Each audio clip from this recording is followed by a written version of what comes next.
나처럼 이렇게 시간이 안 가는지 정말 버스 안에서 고잉 이불 속에서 고잉 고잉은 언제나 너에게 고잉 고잉. Kita akan membahas tentang dinamika dan tantangan Pancasila sebagai ideologi.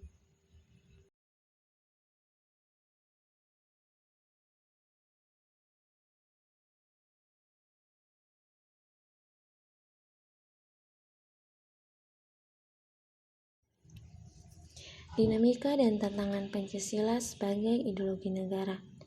Pancasila adalah suatu dasar negara yang lahir berkembang dalam waktu yang sangat panjang.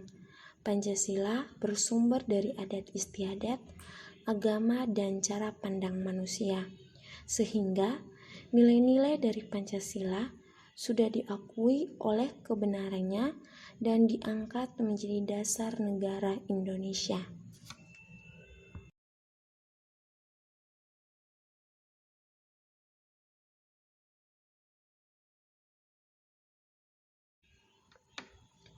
Jepang menjajah Indonesia kurang lebih 3,5 tahun, yang awalnya Jepang membuat kebijakan politik yang dimaksudkan agar bangsa Indonesia termasuk salah satu kekuatan Jepang.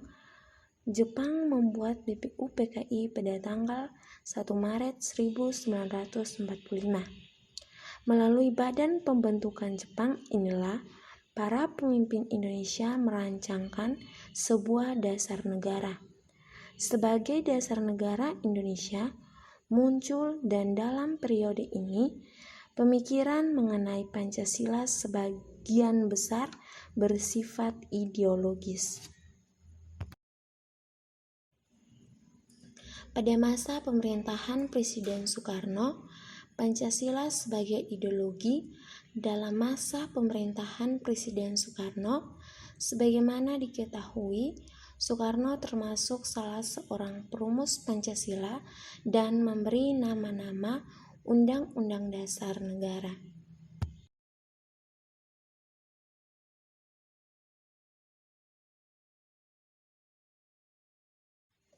Pada masa pemerintahan Presiden Soeharto, Pancasila sebagai ideologi. Pada masa pemerintahan Presiden Soeharto diletak pada kedudukan yang sangat kuat melalui TAP MPR nomor 11/1978 tentang pemasyarakatan P4. Pada masa Soeharto ini pula, ideologi Pancasila menjadi asas tunggal bagi seluruh organisasi politik pendidikan Pancasila di perguruan tinggi.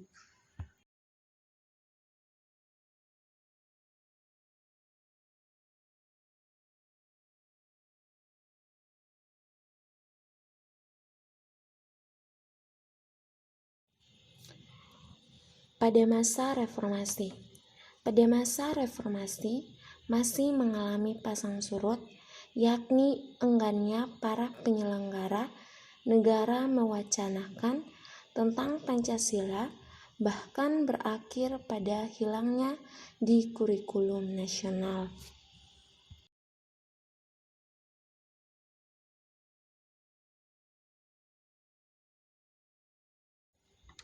Tantangan Pancasila sebagai ideologi negara.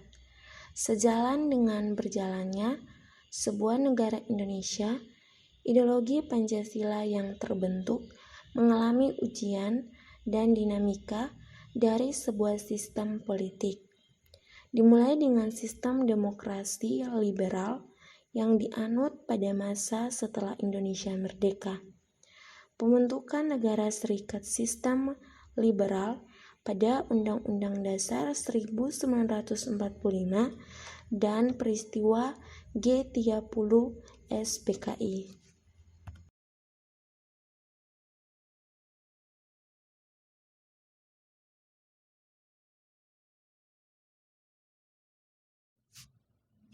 Tantangan yang diterima oleh ideologi pada saat ini juga menjadi sangat luas dan beragam.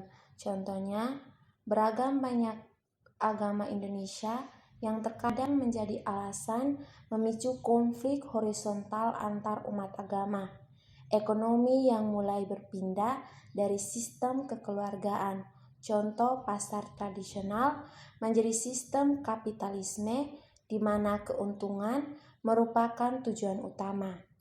Paham komunisme, liberalisme, terorisme, dan masih banyak lagi hal dalam kehidupan warga negara Indonesia yang dipengaruhi oleh informasi yang begitu mudah dan cepat tersebut.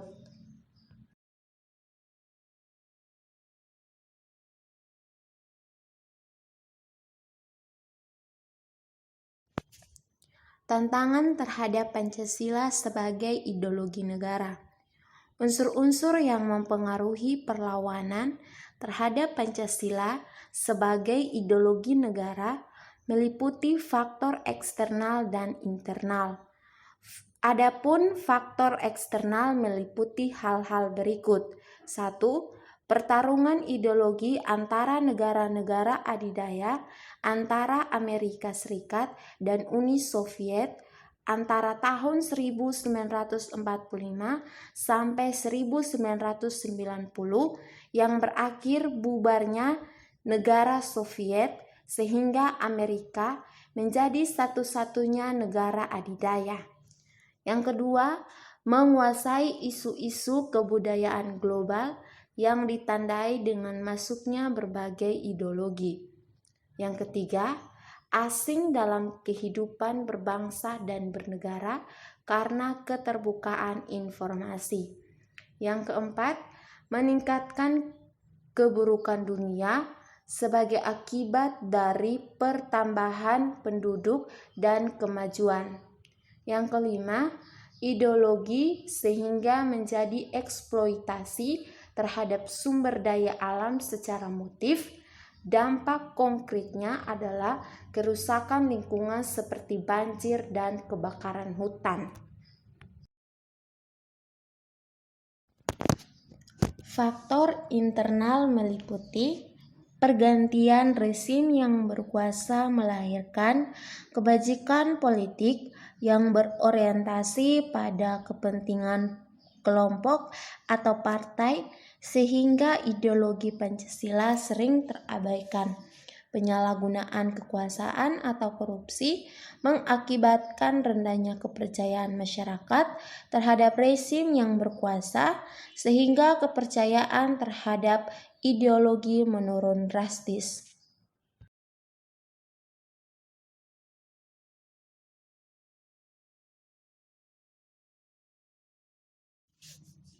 Cara mengatasi konflik tersebut: memperkuat persaudaraan sesama suku bangsa Indonesia dengan cara mempererat tali silaturahmi melalui kegiatan kerjasama di segala bidang.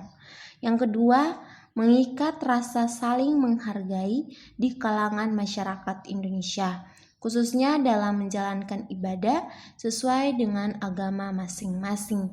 Yang ketiga, tidak mudah emosi, tidak menyimpan dendam kepada orang lain, bersikap sopan dan santun dalam bertindak dan bertutur kata. Yang keempat, menumbuhkan sikap gotong royong dalam kehidupan bermasyarakat. Yang kelima, menerima kenyataan bahwa di Indonesia banyak perbedaan-perbedaan dan perbedaan menjadi fitrah bagi masyarakat.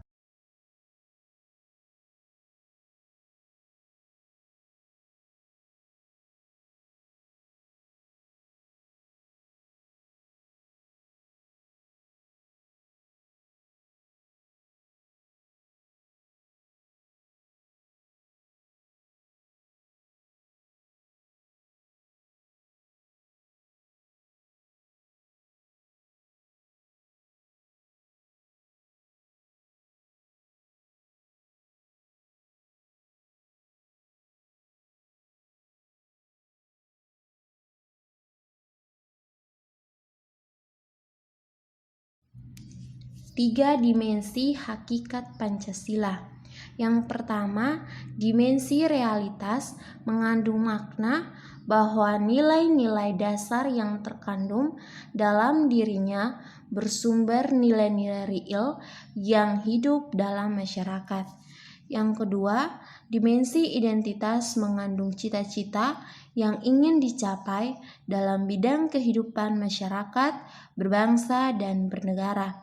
Yang ketiga, dimensi fleksibilitas mengandung relevansi atau kekuatan yang merangsang masyarakat untuk mengembangkan pemikiran-pemikiran baru tentang nilai-nilai dasar yang terkandung di dalamnya.